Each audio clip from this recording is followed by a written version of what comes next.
सांची के उपचुनाव में एक दमदार एंट्री हुई है और ये एंट्री है सीएम शिवराज सिंह चौहान के बेटे कार्तिकेय चौहान की, जिन्होंने संभाल ली है उपचुनाव में सियासी कमान और सांची विधानसभा सीट से ली है दमदार एंट्री।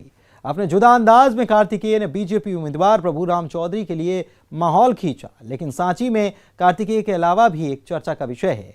चर्चा इस पर कि आखिर चुनावी माहौल से शेजवार परिवार क्यों नदारद है।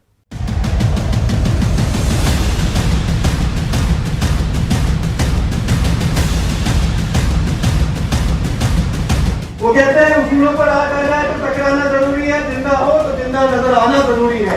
भारतीय जनता पार्टी के लोग गद्दार हैं, भारतीय जनता पार्टी के नेता गद्दार हैं। मैं आपसे पूछना चाहता हूं, अगर हम गद्दार हैं तो माननीय कमलनाथ जी की सरकार क्या है? ऐसी सरकार का, ऐसे मंत्री पद का भी क्या फायदा जो अपने लोगों के विकास में, अपने लोगों के कल्याण में जरूरत ना हो सके। इसलिए आदरणीय प्रभुराम चौधरी जी अपने लिए नहीं, अपने स्वार्थ के लिए नहीं, सांची की जनता के लिए मंत्री पद से इस्तीफा दिया। 28 सीटों के उपचुनाव में नए किरदारों की भी एंट्री हो रही है और दमदार एंट्री सीएम शिवराज के बेटे कार्तिकेय सिंह चौहान यूं पिछले चुनाव में भी दिखाई देते रहे हैं, लेकिन इस बार अंदाज जुदा है। सांची विधानसभा सीट पर उम्मीदवार प्रभुराम चौधरी के पक्ष में माहौल बनाने पहुंचे कार्तिकेय का भाषण, उनका लहजा और कब किसका जिक्र करना है ये ख्याल भी।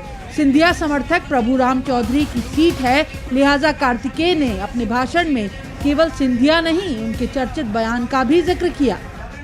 मैं आज हमारे नेता आदरणीय ज्योतिरादित्य सिंधिया जी के शब्दों को दोहराना चाहता हूँ। वो कहते हैं उसूलों पर आग आ जाए तो टकराना जरूरी है, जिंदा हो तो जिंदा नजर आना जरूरी है।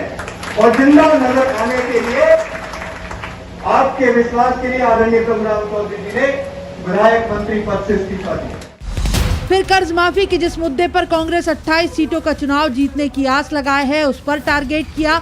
गद्दार कौन है, ये परिभाषा भी नौजवानों को समझाई। भारतीय जनता पार्टी के लोग गद्दार हैं, भारतीय जनता पार्टी के नेता गद्दार हैं। मैं आपसे पूछना चाहता हूं, अगर हम गद्दार हैं तो माननीय कमलनाथ जी की सरकार क्या है, जिन्होंने उन किसानों के साथ कर्ज माफी का वादा किया, लाल पीले हरे नीले पत्र साइन कराए, फॉर्म भरवाए, और जब सत्ता के सिंहासन से विराजमान हुए तो उन किसानों को भूल गए। क्या ये गद्दारी नहीं है?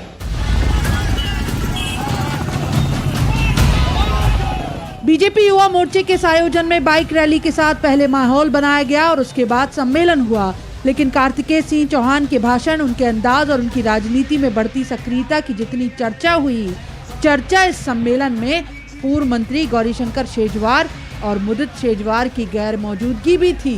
क्या मुदित शेजवार की नाराजगी अभी बनी हुई है? क्या युवा मोर्चे का ये आयोजन और उसमें कार्तिकेय की स्पेशल गेस्ट की तरह एंट्री सांची में नाराज खेमों को एकजुट करने की कोशिश है?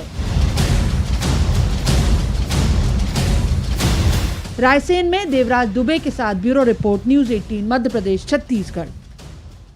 चुनावी चकल्लस में अभी सियासत के कई दाव देखे जाने बाकी हैं। करिए थोड़ा सा इंतजार, हाजिर होते हैं ब्रेक के बाद।